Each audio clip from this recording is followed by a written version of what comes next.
वैसे बच्चों, आप बुक में इस टॉपिक को पढ़ेंगे तो वहाँ पर लिखा है तुल्यकाली या भूस्थायी उपग्रह, यानी कि जियोसिंक्रोनस और जियोस्टेशनरी सैटेलाइट।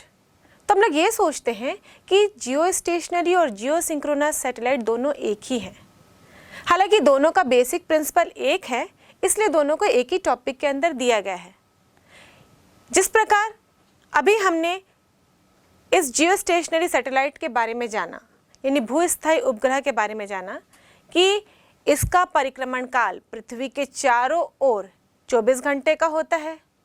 ये भूमध्य रेखा के तल पर ही चक्कर लगाता है। इसका घूर्णन अक्ष पृथ्वी के घूर्णन अक्ष पर ही होता है और पृथ्वी जैसे पश्चिम से पूर्व की ओर रोटेट करती, ये भी पश्चिम से पूर्व की ओर ही रोटेट करता है। तो ऐसे ही सेम तुल्यकाली उपग्रह और जियोसिंक्रोनस सैटेलाइट भी होता है। यदि इस सैटेलाइट को भी हम देखें तो ये भी पृथ्वी के किसी एक निश्चित भूभाग के सापेक्ष स्थायी ही होता है। पर दोनों में क्या फर्क है हम देखते हैं। जियोस्टेशनरी सैटेलाइट का पार्किंग कक्ष है वो भूमध्य रेखा के तल पर ही है, जबकि तुल्यकाली उपग्रह का जो पार्किंग कक्ष होता है वो इस जियोस्टेशनरी सैटेलाइट के कक्ष के कुछ इंक्लिनेशन पे होता है, या यूँ कहें कि ये भूमध्य रेखा के तल से कुछ इंक्लिनेशन बनाता हुआ होता है। और इसलिए जब ये पृथ्वी के चारों ओर रोटेट करता है तो पृथ्वी के एक निश्चित भूभाग से देखे जाने पर इस सैटेलाइट में नॉर्थ और साउथ का विस्थापन होता है। जैसे कि हम इस एनिमेशन के द्वारा समझ सकते हैं कि जब ये घूम रहा है तो 24 घंटे में पृथ्वी के साथ तो घूम जाएगा। पृथ्वी की एक सतह से देखें तो वो स्थायी नजर आएगा, लेकिन एक चक्कर लगाते समय ये कभी उत्तरी गोलार्ध में नजर आएगा और कभी दक्षिणी गोलार्ध में, और इस प्रकार इसकी पोजीशन में उत्तर और दक्षिण शिफ्ट होते नजर आता है।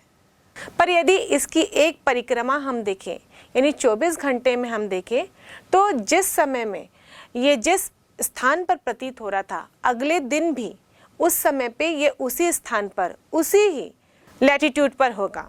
और इस तरह से हम देखें तो तुल्यकाली और भूस्थायी उपग्रह ये दोनों के बेसिक कॉन्सेप्ट तो एक हैं, पर फर्क इनकी स्थिति का होता है। अब आइए देखते हैं कि इन सैटेलाइट के क्या क्या उपयोग हैं। पहला, वायुमंडल के ऊपरी सतह का अध्ययन करने में, क्योंकि ये पृथ्वी के चारों ओर निरंतर चक्कर लगाता रहता है, इसके कारण यह वायुमंडल की जानकारी इससे हमें प्राप्त होते रहती है। अगला, मौसम की भविष्यवाणी करने में, क्योंकि ये पृथ्वी के चारों ओर चक्कर लगाते रहता है तो हम देखते हैं कि एक निश्चित क्षेत्र पर ये ऊपर से पिक्चर ले सकता है, इसकी जानकारी दे सकता है कि किस जगह पर चक्रवात है, वायु का दाब किस तरफ अधिक है, और इस तरीके से हम मौसम का भी अनुमान लगा सकते हैं कि किस जगह पर बारिश होगी, किस जगह पर बारिश नहीं होगी, कहाँ बादल होंगे, और इस प्रकार मौसम की जानकारी इस सैटेलाइट के थ्रू हमें प्राप्त होते रहती है। अगला, संचार व्यवस्था में, क्योंकि ये एक निश्चित भूभाग के सापेक्ष स्थिर है, और इस प्रकार हम देखें तो इस सैटेलाइट के जरिए जो संचार व्यवस्था है वो सुचारू रूप से चलेगी, क्योंकि ट्रांसमिशन और रिसीविंग की प्रक्रिया लगातार एक भूभाग के द्वारा की जा सकती है, और इसलिए इसका उपयोग टीवी सिग्नल, टेलीफोन सिग्नल को ट्रांसमिट करने के लिए या रिसीव करने के लिए किया जाता है। अब अगला है पृथ्वी की आकृति का पता लगाने के लिए, क्योंकि यदि हमको पृथ्वी पे किसी निश्चित आकृति का पता लगाना है तो इस सैटेलाइट के ज़रिए, इससे प्राप्त पिक्चर के ज़रिए हम पृथ्वी की आकृति का भी पता लगा सकते हैं। इस सैटेलाइट की सहायता से उल्का पिंडों के बारे में भी अध्ययन किया जा सकता है, और साथ ही ब्रह्मांड से पहुंचने वाली कॉस्मिक रेस का, किरणों के बारे में भी हम इस सैटेलाइट के ज़रिए अध्ययन कर सकते हैं। अब देखते हैं हम इस तुल्यकाली उपग्रह या भूस्थायी उपग्रह की कक्षा की त्रिज्या कितनी होनी चाहिए, मतलब इसको पृथ्वी की सतह से कितनी ऊंचाई पर अपने ऑर्बिट में पार किया जाना चाहिए। तो बच्चों, अभी हमने उपग्रह के परिक्रमण काल का सूत्र ज्ञात किया था। इसके अनुसार t बराबर 2π/r √r+h³ g। अब दोनों पक्षों का वर्ग करने पर हमें मिलेगा t² बराबर 4 pi square upon r square. यह स्क्वायर करने पर ये स्क्वायर रूट हट जाएगा और हमें मिलेगा r plus H cube upon जी।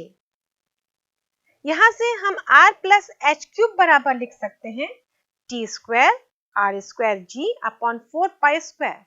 यहाँ पर हमने पक्षांतर किया और इस प्रकार r प्लस एच बराबर होगा t square r square g upon 4 pi square power में 1/3।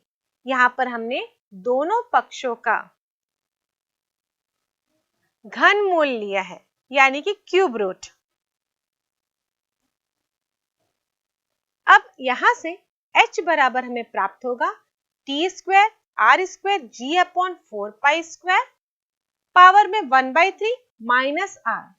इसे हम समीकरण 1 दे देते हैं। अब यहाँ पर सारे मानों को पुट करने पर हमें हाइट प्राप्त हो जाएगी। हम जानते हैं कि तुल्यकालिक उपग्रह का परिक्रमण काल 24 घंटे का होता है, तो हम घंटे को सेकंड में चेंज करेंगे। तो हम लिखेंगे 24 इंटू 60 सेकंड, क्योंकि एक घंटे में 60 मिनट होते हैं और एक मिनट में 60 सेकंड, और इसलिए 24 घंटे बराबर होंगे 86400 सेकंड। अब पृथ्वी की त्रिज्या हमें मालूम है 6.4 इंटू 10⁶ मीटर और g का मान पृथ्वी की सतह के लिए 9.8 मीटर प्रति वर्ग सेकंड होता है। यह मान इस समीकरण में रखने पर हमें मिलेगा 86400 स्क्वायर इंटू 6.4 इंटू 10⁶ का square into 9.8 divided by 4 into 3.14 का square whole to the power 1/3 minus r की वैल्यू रखते हैं 6.4 इंटू 10⁶। और इस समीकरण के राइट हैंड साइड में गुणा एवं भाग करके हम इस समीकरण को सरल कर सकते हैं। सरल करने पर h बराबर हमें प्राप्त होगा 35.96 इंटू 10⁶ मीटर, और इसे हम लिख सकते हैं 35960 इंटू 10⁻³ मीटर या फिर 35960 किलोमीटर। सारे वैल्यूज को इस समीकरण में हल करने के बाद ये मान हमें प्राप्त हुआ है, पर आपको इस मान को याद रखना ही होगा क्योंकि तुल्यकालिक उपग्रह की पृथ्वी की सतह से ऊंचाई पूछी जाती है और पृथ्वी के तल से पार्किंग कक्षा की ऊंचाई लगभग 36,000 किलोमीटर होती है। तो बच्चों, इस प्रकार इस डेरिवेशन से हमने देखा कि जो भूस्थायी या तुल्यकालिक उपग्रह होते हैं उनकी पृथ्वी की सतह से दूरी लगभग 36,000 किलोमीटर होती है। तभी वो अपने पार्किंग कक्ष में पृथ्वी का एक चक्कर लगाने में 24 घंटे लेते हैं, या यूँ कहें कि इसका परिक्रमण काल पृथ्वी के परिक्रमण काल के बराबर होता है। तो इस प्रकार हम तुल्यकालिक उपग्रह के लिए एक और शर्त लिख सकते हैं कि इसकी ऊंचाई पृथ्वी की सतह से 36,000 किलोमीटर होनी चाहिए, तभी इसका परिक्रमण काल 24 घंटे का होगा।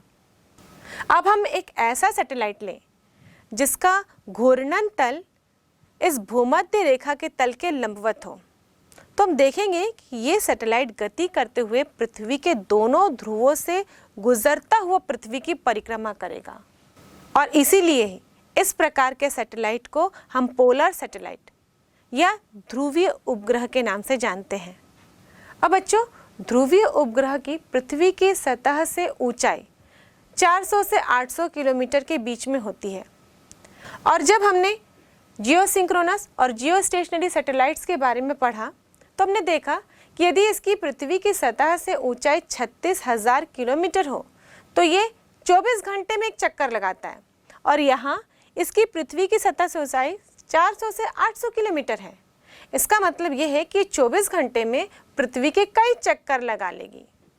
और इस प्रकार यदि हम ध्रुवीय उपग्रहों की बात करें तो ये पृथ्वी के सभी भागों पर नज़र रख सकती है, क्योंकि हम देखते हैं कि पृथ्वी अपने अक्ष पर घूर्णी गति कर रही है पश्चिम से पूर्व की ओर, और ये ध्रुवीय उपग्रह भूमध्य रेखा के तल के लंबवत गति कर रहे हैं। तो इस प्रकार पृथ्वी जब घूमेगी तो ये सैटेलाइट अपनी कक्षा में घूमते हुए पृथ्वी के सभी भागों पर नजर रख सकते हैं। और यदि हम 2-3 पोलर सैटेलाइट का इस्तेमाल करें तो पूरी पृथ्वी का अच्छी तरह से अवलोकन किया जा सकता है, क्योंकि हम देखें कि ये पोलर सैटेलाइट 24 घंटे में पृथ्वी के कई फेरे लगा रहा है।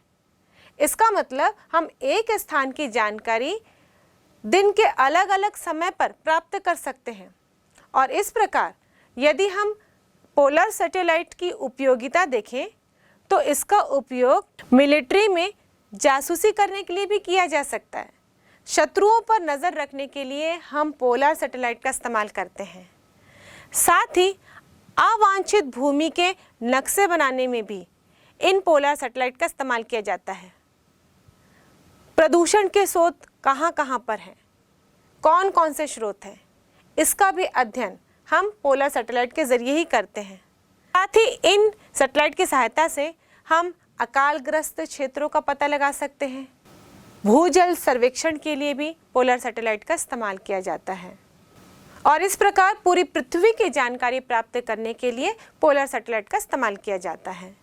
अब बच्चों, हम सैटेलाइट से जुड़े हुए अगले कॉन्सेप्ट के बारे में चर्चा करते हैं, सैटेलाइट की ऊर्जा, या फिर यहाँ से हम बंधन ऊर्जा की अवधारणा के बारे में चर्चा करेंगे। यदि कोई उपग्रह किसी ग्रह के चारों ओर परिक्रमा कर रहा है तो उस उपग्रह में अपनी ऊर्जा होगी। मान लीजिए एक उपग्रह पृथ्वी के चारों ओर गति कर रहा है। अब बताइए इस उपग्रह में कौन कौन सी ऊर्जा हो सकती है? क्योंकि ये पृथ्वी की सतह से कुछ ऊंचाई पर है, इसीलिए इसमें होगी स्थितिज ऊर्जा। साथ साथ ये उपग्रह पृथ्वी के चारों ओर गति कर रहा है, तो गति के वजह से होगी इसमें गतिज ऊर्जा। तो इस प्रकार किसी भी उपग्रह की कुल ऊर्जा 2 भागों में विभाजित की जा सकती है, स्थितिज ऊर्जा और गतिज ऊर्जा। मान लीजिए पृथ्वी है जिसका द्रव्यमान हम m ले रहे हैं और इसकी त्रिज्या r, और ये उपग्रह है, इसका द्रव्यमान हम स्मॉल m से दर्शा रहे हैं। ये पृथ्वी की सतह से h दूरी पर स्थित है, यानी कि इस उपग्रह की जो कक्षा होगी उसकी त्रिज्या यदि हम r से दर्शाते हैं तो ये r बराबर r प्लस h होगी। हम जानते हैं बच्चों कि उपग्रह को कक्षा में स्थापित करने के लिए उसे क्षैतिज वेग दिया जाता है। मान लीजिए हम इस उपग्रह को क्षैतिज वेग दे रहे हैं, इसकी दिशा इस प्रकार दर्शा रहे हैं, और इसी के कारण इस उपग्रह पर इसी डायरेक्शन पर बल लगेगा, वो उपग्रह इसी डायरेक्शन में जाने का प्रयास करेगा। लेकिन इस पृथ्वी के कारण इस उपग्रह पर गुरुत्वाकर्षण बल भी काम कर रहा है, जिसकी दिशा पृथ्वी के केंद्र की ओर होगी, और ये पृथ्वी इस उपग्रह को अपने केंद्र की ओर खींचने का प्रयास करेगी। और इन दोनों के परिणाम के कारण ये उपग्रह इस प्रकार पृथ्वी के चारों ओर एक निश्चित वृत्तीय कक्षा पर गति करेगा। अब पृथ्वी के केंद्र से r दूरी पर इस उपग्रह का गुरुत्वीय स्थितिज ऊर्जा होगी U बराबर -Gmm/r। ये हम लोग पहले भी गणना कर चुके हैं बच्चों, इसलिए मैंने डायरेक्ट फॉर्मूला लिख दिया है। अब इस उपग्रह की इसकी गति के कारण जो गतिज ऊर्जा होगी उसका फॉर्मूला होगा 12mVo², जहाँ Vo क्षैतिज कक्षीय चाल है। मतलब हमने इसे क्षैतिज दिशा में दिया था, लेकिन अब इस ऑर्बिट में घूमने का उसका चाल है। उपग्रह की ऊर्जा, बंधन ऊर्जा की अवधारणा। किसी उपग्रह की स्थितिज ऊर्जा और गतिज ऊर्जा की योगफल को उसकी कुल ऊर्जा कहते हैं।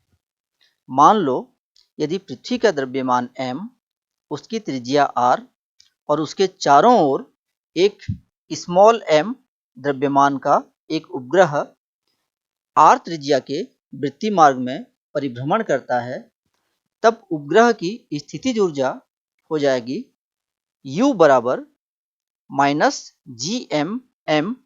यहाँ पर जो कैपिटल M है ये पृथ्वी का द्रव्यमान और स्मॉल m उपग्रह का द्रव्यमान, और r जो है ये पृथ्वी के केंद्र और उपग्रह के केंद्र के बीच की दूरी है, स्मॉल r।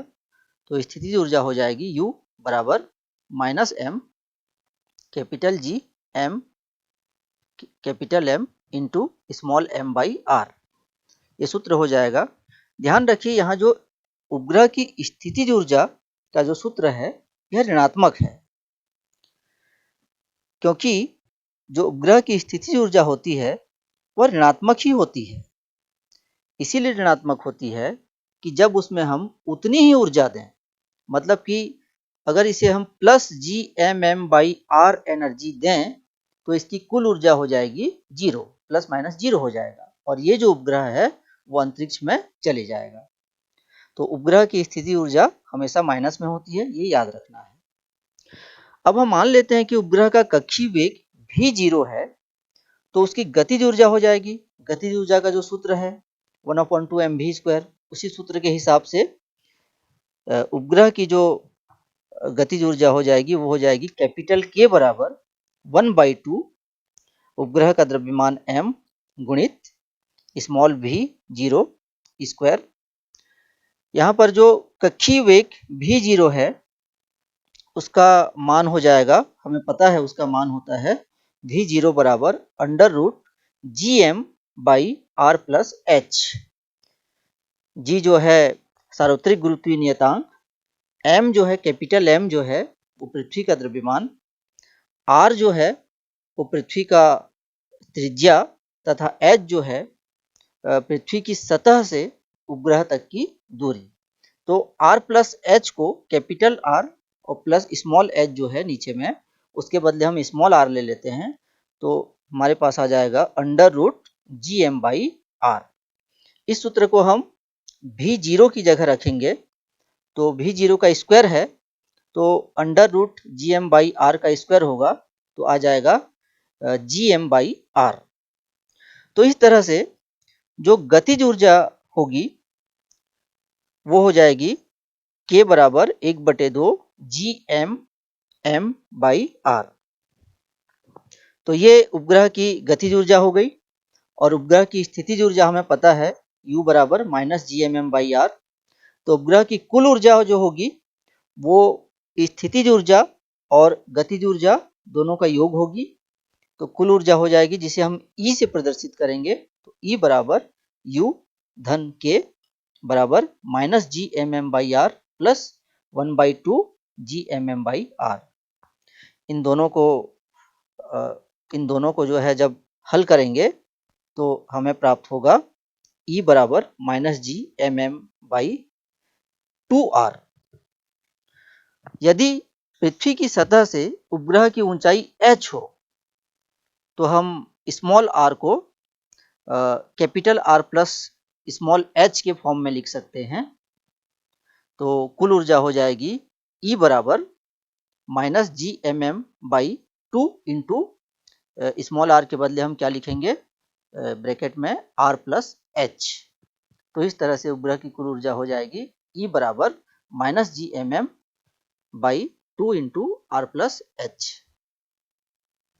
तो बच्चों इस डेरिवेशन से हमने देखा कि इतनी ऊर्जा से यानी U बराबर -Gmm/2r ऊर्जा से कोई भी उपग्रह पृथ्वी के चारों ओर परिक्रमा कर रहा है, और यह इसकी न्यूनतम ऊर्जा है।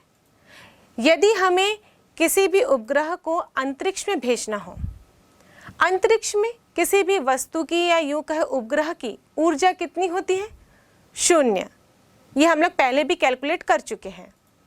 तो अब इस उपग्रह को हमें अंतरिक्ष में भेजना हो, मतलब अब इसकी ऊर्जा को 0 करना हो, इसका मतलब है इसकी ऊर्जा बढ़ानी होगी, क्योंकि अभी ये ऊर्जा ऋणात्मक है।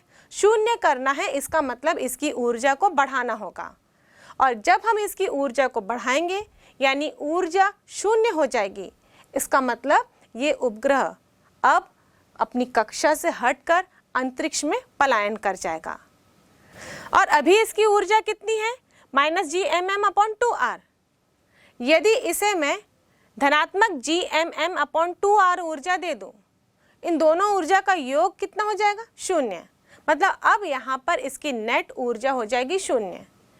इसका मतलब ये है कि अब ये उपग्रह पृथ्वी के चारों ओर कक्षा में गति नहीं करेगा, परिक्रमा नहीं करेगा, बल्कि ये इसके गुरुत्वीय क्षेत्र से पलायन कर जाएगा और हमेशा के लिए अंतरिक्ष में चला जाएगा। और इसी अवधारणा को हम बंधन ऊर्जा के नाम से जानते हैं। बच्चों, बंधन ऊर्जा वह न्यूनतम ऊर्जा होती है जिसे देने पर कोई भी उपग्रह ग्रह के गुरुत्वीय क्षेत्र को पार कर हमेशा के लिए अंतरिक्ष में पलायन कर जाता है। तो बच्चों, इस प्रकार पलायन ऊर्जा होगी धनात्मक Gm/2r। बच्चों, हमने न्यूटन के गति के तीसरे नियम से जाना कि यदि एक वस्तु दूसरे वस्तु पर बल आरोपित करती है तो दूसरा वस्तु भी पहले वस्तु पर बल आरोपित करेगा और ये दोनों ही बल एक दूसरे के विपरीत होंगे और मान में बराबर होंगे।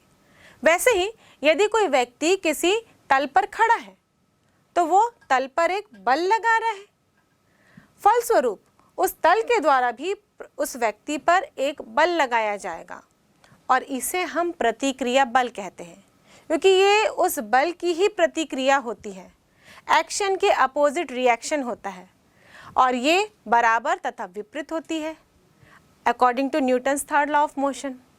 तो इस प्रकार हम कहें कि किसी भी व्यक्ति का जो भार है एक्चुअली वो उसकी प्रतिक्रिया बल के कारण होता है। मतलब जितनी प्रतिक्रिया बल होगी उतना ही व्यक्ति को अपना भार महसूस होगा। व्यक्ति का जो भार है वो तो रहेगा ही, लेकिन इस प्रतिक्रिया बल के कारण उसे भार का अनुभव होता है। एक्चुअली बच्चों, भार एक बल है। हम जानते हैं बच्चों कि द्रव्यमान वस्तु में पदार्थ की मात्रा होती है और वो मात्रा यदि सेम है तो वस्तु का द्रव्यमान भी सेम रहेगा। लेकिन यदि हम गुरुत्वीय त्वरण की बात करें तो गुरुत्वीय त्वरण के कारण ही कोई भी ग्रह वस्तु पर अपनी ओर एक आकर्षण बल लगाता है और उसी के कारण वस्तु को अपनी केंद्र की ओर आकर्षित करता है और उसी के कारण हम कहते हैं कि वस्तु पर भार होता है। पर एक्चुअली भार किस लिए महसूस होता है? क्योंकि जो बल व्यक्ति पृथ्वी के तल पर लगा रहा था तो पृथ्वी भी उसे उतनी ही प्रतिक्रिया देती है और एक विपरीत बल लगाती है, और जो प्रतिक्रिया बल होता है उसी के कारण ही किसी भी व्यक्ति का भार होता है। इसलिए तो जब कोई व्यक्ति लिफ्ट में अगर सफ़र कर रहा हो तो लिफ्ट के त्वरण के कारण, उसकी गति के कारण वही व्यक्ति का जो भार है वो अलग अलग शो होता है। यदि लिफ्ट के अंदर हम एक वेट मशीन रख लें और उसके ऊपर हम खड़े रहें तो जब लिफ्ट स्टेशनरी रहती है, रुकी हुई रहती है, तो उस समय वस्तु का भार जो रहता है वो वही प्रदर्शित करता है जितना कि वेट मशीन में आता है। मतलब उस समय वस्तु का भार या व्यक्ति का भार mg के बराबर होता है। इसी के आधार पर हम चर्चा करेंगे कि किसी भी वस्तु का भार सैटेलाइट के अंदर कैसा होगा। बच्चों, शायद आपने सुना भी होगा कि सैटेलाइट के अंदर या स्पेस स्टेशन के अंदर यदि हम बात करें तो वहाँ भारहीनता की स्थिति होती है, यानी कंडीशन ऑफ वेटलेसनेस होता है, वस्तु का कोई भार ही नहीं होता। तो जनरली हम ये सोचने लग जाते हैं कि जो उपग्रह है, सैटेलाइट है, वो अंतरिक्ष में है और वहाँ पर पृथ्वी की ग्रेविटी काम करना बंद कर देती होगी, और यदि पृथ्वी की ग्रेविटी काम नहीं करेगी तो उस कंडीशन में वस्तु का भार 0 हो जाएगा, क्योंकि हम भार को क्या मान के चलते हैं? एक बल है जिसके कारण कोई भी वस्तु पृथ्वी की केंद्र की ओर आकर्षित होती है। और जनरली इससे हम W बराबर mg से डिनोट करते हैं, जहाँ m वस्तु का द्रव्यमान होता है और g पृथ्वी का गुरुत्वीय त्वरण है। ये किसी ग्रह की बात कर रहे हैं, उसका गुरुत्वीय त्वरण होता है। तो हम ये सोच रहे हैं कि अगर सैटेलाइट अंतरिक्ष में तो वहाँ पृथ्वी का गुरुत्वीय त्वरण काम नहीं कर रहा होगा, क्योंकि पृथ्वी का गुरुत्वीय क्षेत्र वहाँ पर खत्म हो चुका होगा और g बराबर 0 होता होगा, इसीलिए व्यक्ति का भार भी 0 हो जाता होगा। पर बच्चों, हमने देखा कि पृथ्वी से चंद्रमा की दूरी 3,84,400 किलोमीटर की है, और इतनी दूरी होने के बावजूद चंद्रमा पृथ्वी के चारों ओर चक्कर लगा रहा है, क्योंकि पृथ्वी और चंद्रमा के बीच में गुरुत्वाकर्षण बल है और यह गुरुत्वाकर्षण बल ही चंद्रमा को पृथ्वी के चारों ओर घूमने के लिए पर्याप्त अभिकेंद्र बल दे रहा है। तो इतनी दूरी में पृथ्वी का गुरुत्व समाप्त नहीं हो जाता। और यदि हम स्पेस स्टेशन की बात करें, सैटेलाइट की बात करें, तो वो लगभग पृथ्वी की सतह से 400 मीटर की ऊंचाई पर ही स्थित है। और यही पावर स्टेशंस पर हम देखते हैं कि एस्ट्रोनॉमर्स जाते हैं और पृथ्वी के बारे में अध्ययन करते हैं। इस पावर स्टेशन से ब्रह्मांड के बारे में अध्ययन करते हैं। इसका मतलब वो स्पेसशिप में रहते हैं, इस पावर स्टेशन में रहते हैं। अब बताइए, इस कंडीशन में वो वेटलेसनेस क्यों फील करते होंगे, जबकि वहाँ तो ग्रेविटी कार्य कर रही है। उपग्रहों में भारहीनता की स्थिति। किसी वस्तु का भार किसी वस्तु द्वारा उस पर लगाए गए प्रतिक्रिया बल के कारण होता है। मतलब कि यदि हम पृथ्वी पर खड़े हैं तो हमारा जो भार है, पृथ्वी द्वारा जो प्रतिक्रिया बल स्वरूप हम पे जो पृथ्वी प्रतिक्रिया बल लगाता है, उस प्रतिक्रिया बल के कारण एक भार हम में उत्पन्न होगा। यदि किसी विशेष परिस्थिति में प्रतिक्रिया बल का मान शून्य हो जाए तो व्यक्ति को अपना भार शून्य प्रतीत होता है, और यही स्थिति जो है भारहीनता की स्थिति कहलाती है। तो इसे हम इस डेरिवेशन के जरिए समझते हैं बच्चों। मान लीजिए ये हमारी पृथ्वी है जिसका द्रव्यमान हम m ले रहे हैं। एक उपग्रह हमने लिया है जिसका द्रव्यमान m से डिनोट कर रहे हैं। अब ये अपनी कक्षा में पृथ्वी के चारों ओर चक्कर लगा रहा है। इस कक्षा की त्रिज्या हम r ले रहे हैं। इस कक्षा की त्रिज्या r है, मतलब ये पृथ्वी की त्रिज्या और इस सैटेलाइट की पृथ्वी की सतह से ऊंचाई के योग के बराबर होगा, यानी r बराबर हम r प्लस h लिखेंगे। अब इस सैटेलाइट को पृथ्वी के चारों तरफ घूमने के लिए जो अभिकेंद्र बल मिल रहा है वो इस पृथ्वी के गुरुत्वाकर्षण बल द्वारा ही प्राप्त हो रहा है। तो पृथ्वी का गुरुत्वाकर्षण बल होगा Gmm अपॉन r स्क्वायर और अभिकेंद्र बल है mv स्क्वायर अपॉन r, जहाँ v इस उपग्रह का कक्षीय वेग है।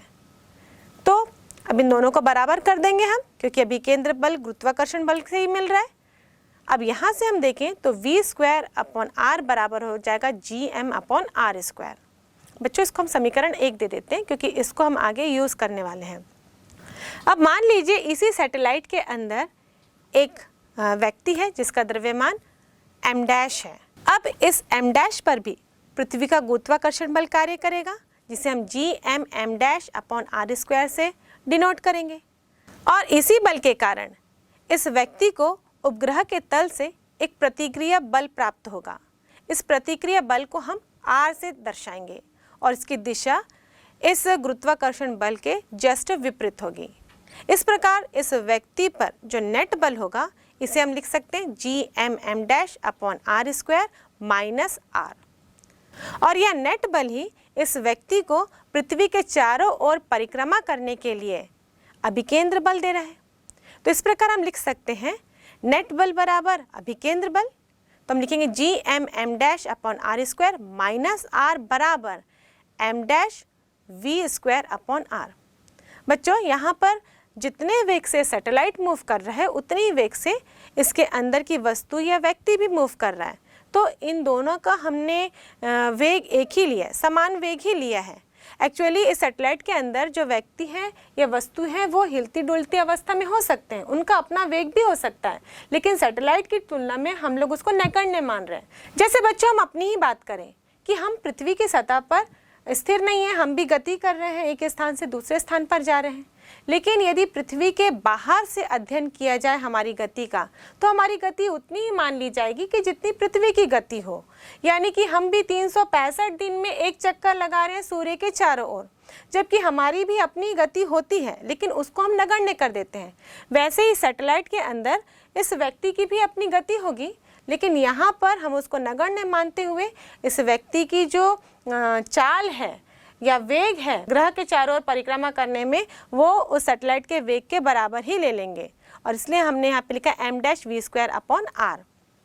और इस समीकरण में यदि हम m डैश कॉमन लेते हैं तो ये हो जाएगा m ब्रैकेट के अंदर gm upon r square minus second term में तो m डैश था नहीं, तो हमको m डैश से डिवाइड करना पड़ेगा। m डैश से डिवाइड कर देंगे equal to m dash v square upon r। दोनों पक्षों से m डैश का मान कैंसिल करने पर हमें मिलेगा gm upon r square minus r upon m dash equal to v square upon r।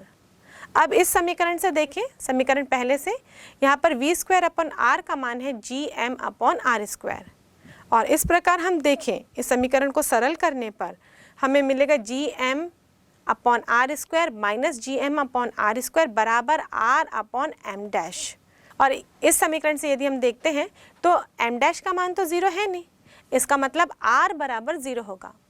इस तरह से हम देखें कि सैटेलाइट के अंदर यदि कोई व्यक्ति है तो उस पर प्रतिक्रिया बल का मान शून्य हो जा रहा है, और प्रतिक्रिया बल के कारण ही उस व्यक्ति का भार होता है। तो यदि प्रतिक्रिया बल ज़ीरो है तो उस व्यक्ति का भार भी ज़ीरो हो जाएगा।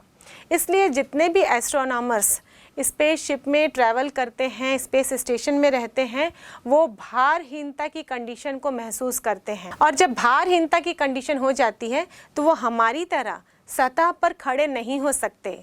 बहुत ही अलग सा अनुभव है ये भारहीनता की स्थिति को अनुभव करना।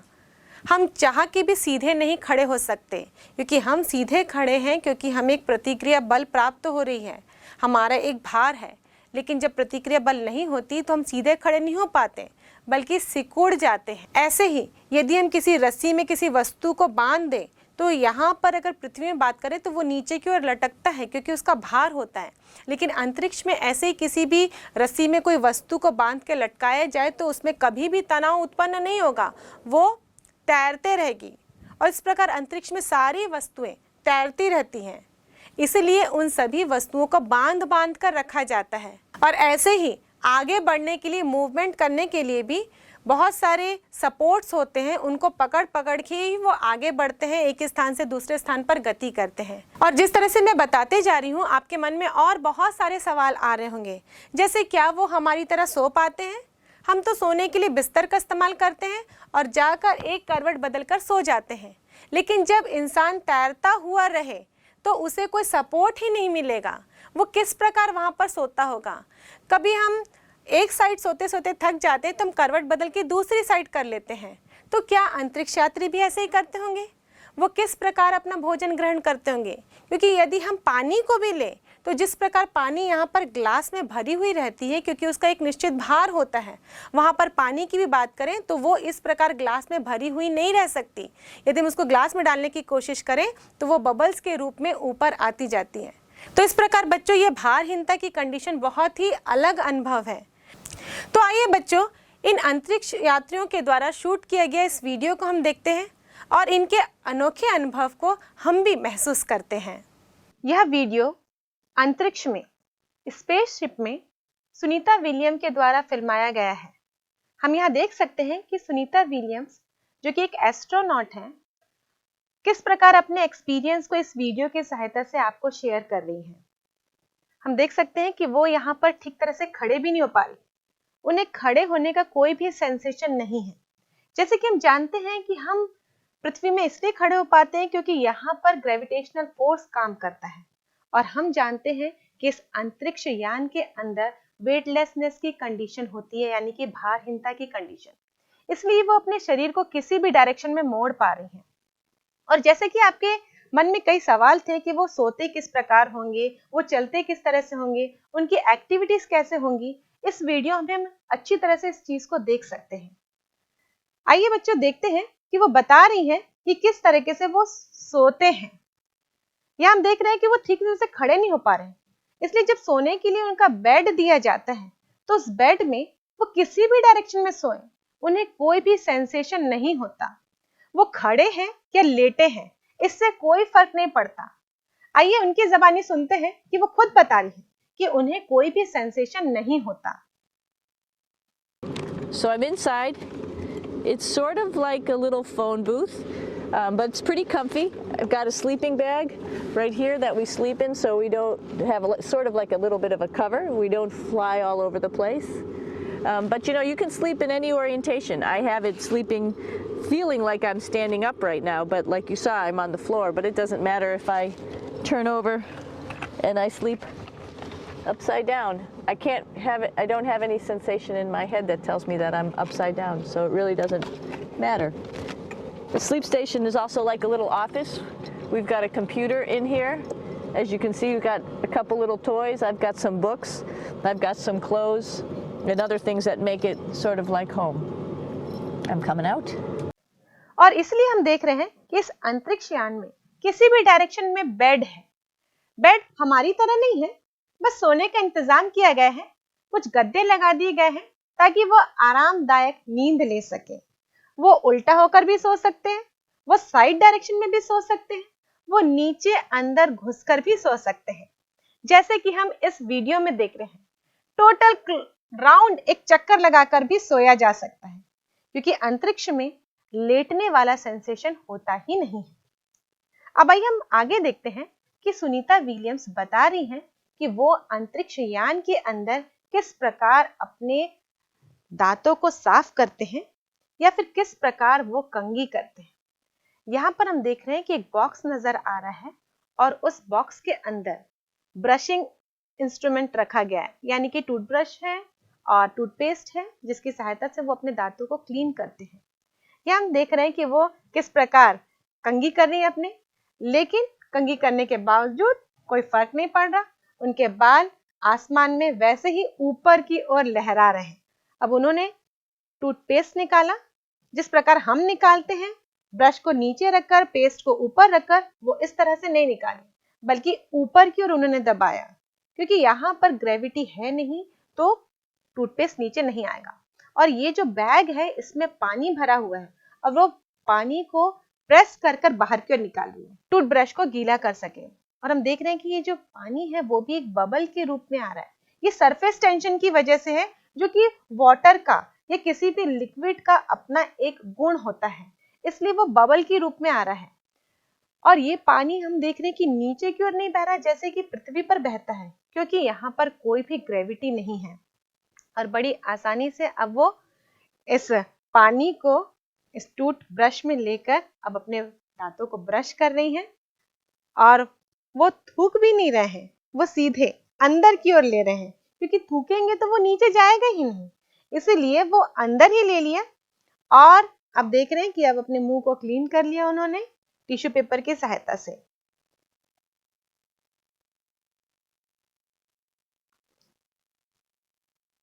और यदि इसी प्रकार अंतरिक्ष में कोई भी सामान अंतरिक्ष यान के अंदर गिर जाए तो वो कभी भी नीचे की ओर नहीं आता, या यूं कहे वो कभी गिरता ही नहीं है, बल्कि यूं ही अंतरिक्ष यान में तैरता रहता है। और इस तरह से इस वीडियो में हमने अंतरिक्ष यात्रियों के अनोखे अनुभव को देखा कि किस प्रकार वो अंतरिक्ष यान में अपना जीवन व्यतीत करते हैं। तो है ना बच्चों, ये बहुत ही इंटरेस्टिंग। तो बच्चों, इस वीडियो में हमने सैटेलाइट के अंदर भारहीनता की कंडीशन को देखा, किस प्रकार ये अंतरिक्ष यात्री इस सैटेलाइट के अंदर तैरते हुए रहते हैं। बच्चों, चंद्रमा भी हमारा प्राकृतिक उपग्रह है, ये भी पृथ्वी के चारों ओर चक्कर लगा रहा है। तो इस पर जब कोई अंतरिक्ष यात्री लैंड करते हैं तो क्या इसी स्थिति में रहते हैं? आइए बच्चों, हम यहाँ पर एक वीडियो देखते हैं जिसमें अंतरिक्ष यात्री किस प्रकार चंद्रमा में चलने का प्रयास करते हैं।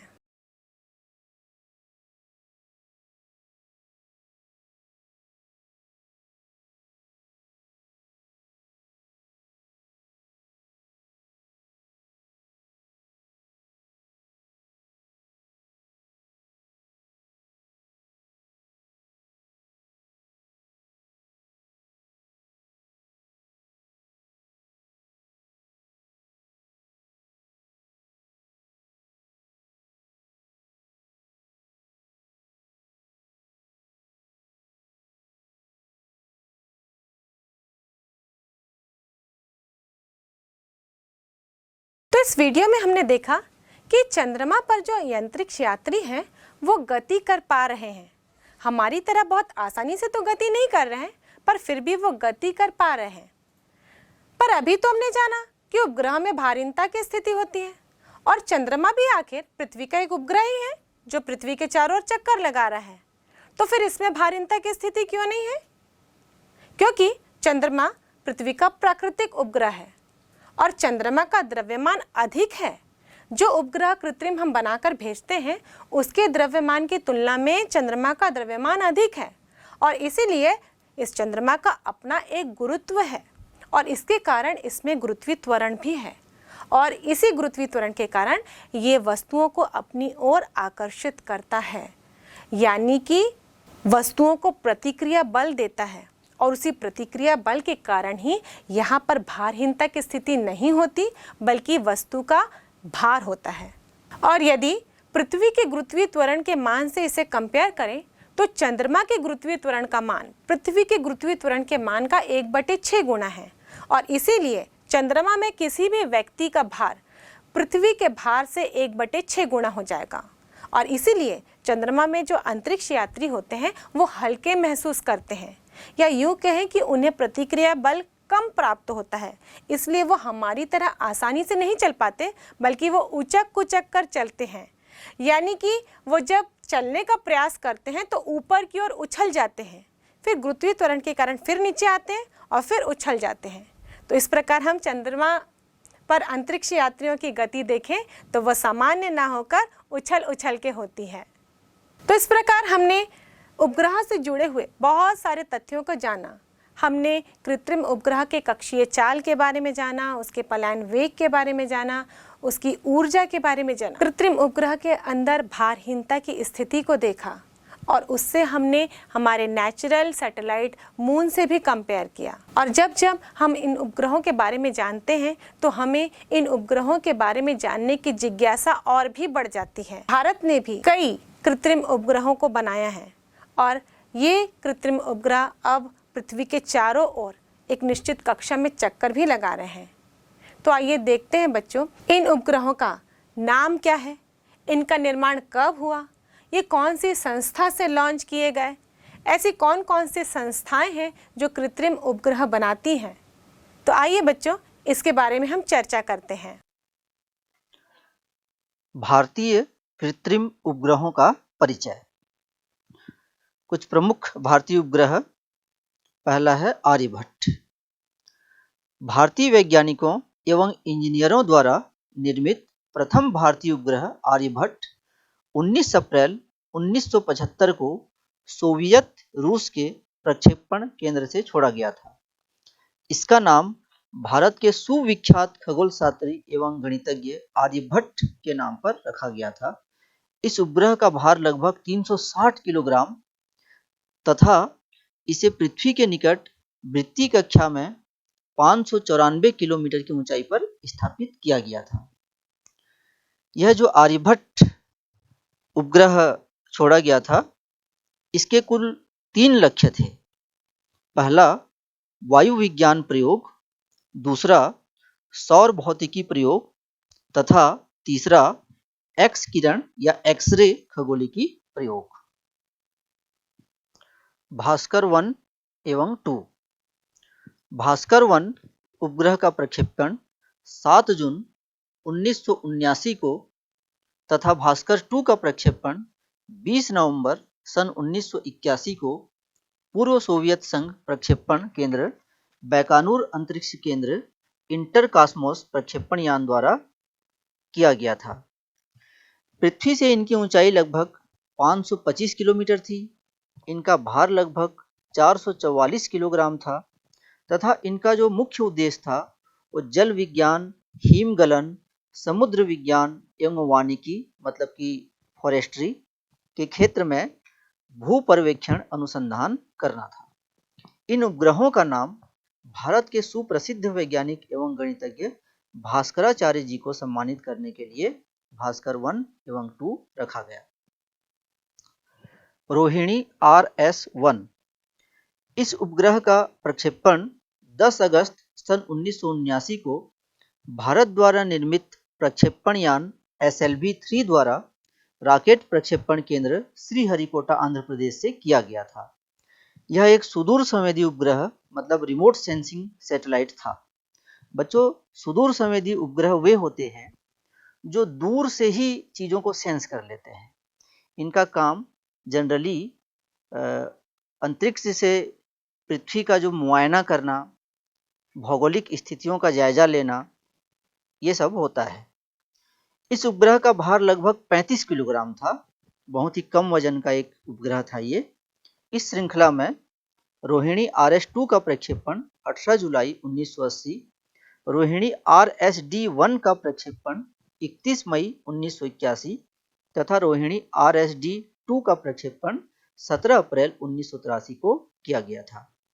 इस उपग्रह के प्रक्षेपण का मुख्य लक्ष्य भारत के प्रथम उपग्रह प्रक्षेपण यान SLV-3 का परीक्षण करना था। इस श्रृंखला में, जिसे IRS श्रृंखला मतलब कि इंडिया रिमोट सेंसिंग सैटेलाइट कहते हैं, उपग्रहों का प्रक्षेपण अभी भी जारी है।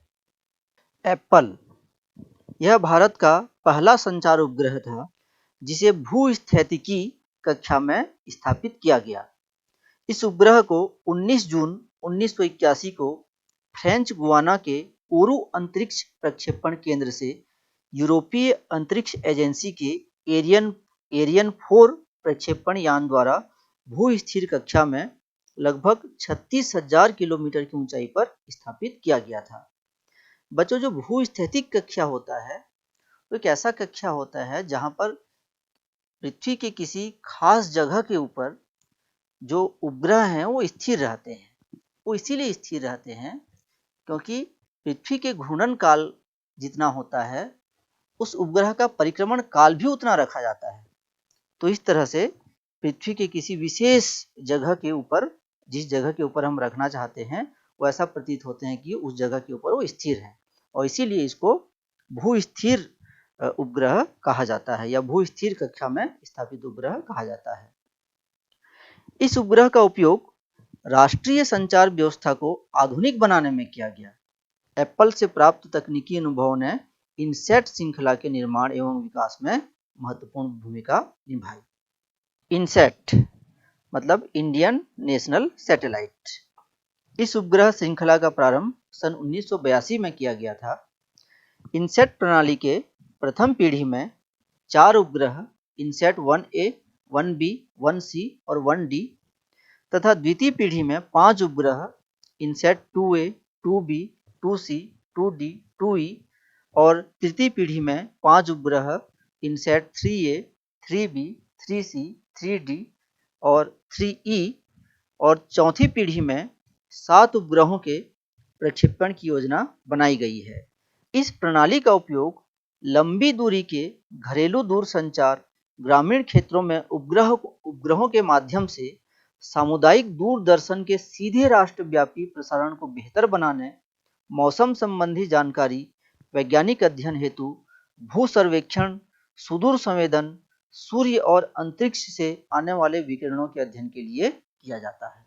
भारतीय दूरसंवेदी उपग्रह मतलब इंडियन रिमोट सेंसिंग सैटेलाइट या IRS। इस श्रृंखला के उपग्रह IRS-1A का प्रक्षेपण 17 मार्च सन 1988 को रूसी प्रक्षेपण केंद्र बैकानूर से किया गया। इसका वजन 980 किलोग्राम था।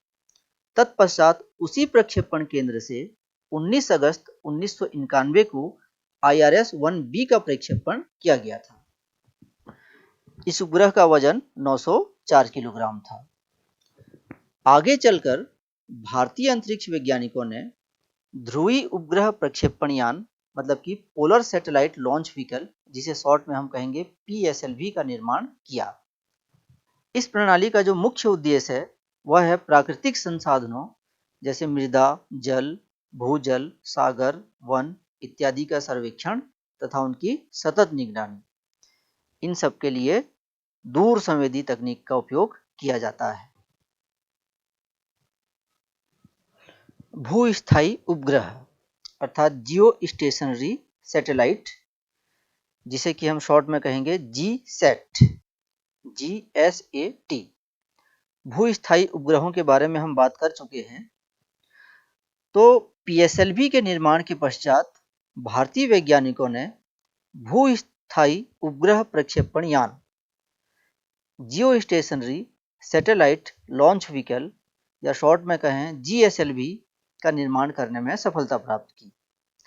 18 अप्रैल सन 2001 को इस यान द्वारा लगभग 154 किलोग्राम भार के GSAT-1 को श्रीहरिकोटा रेंज आंध्र प्रदेश से प्रक्षेपित किया गया, किंतु यह उपग्रह असफल हो गया। इसके पश्चात 8 मई 2003 को GSLV D2 रॉकेट द्वारा लगभग 1800 किलोग्राम भार के GSAT-2 सैटेलाइट का प्रक्षेपण श्रीहरिकोटा रेंज से किया गया। एजुसेट 20 सितंबर 2004 को शिक्षा कार्य के लिए समर्पित पहले उपग्रह एजुसेट को स्वदेशी प्रक्षेपण यान GSLV F01 की सहायता से भूस्थायी कक्षा में स्थापित किया गया। एजुसेट के माध्यम से शिक्षा से जुड़े कार्यक्रम प्रसारित किए जा रहे हैं। चंद्रयान 1 का प्रक्षेपण 22 अक्टूबर 2008 को श्रीहरिकोटा के ध्रुवीय प्रक्षेपण यान PSLV C11 की सहायता से किया गया था। चंद्रमा पर चंद्रयान 2 का भी प्रक्षेपण किया जा चुका है 2023 में। ये जो चंद्रयान है, इसका मुख्य उद्देश्य चंद्रमा की सतह का अध्ययन करना तथा चंद्रमा पर मानव भेजने की योजना की तैयारी करना है।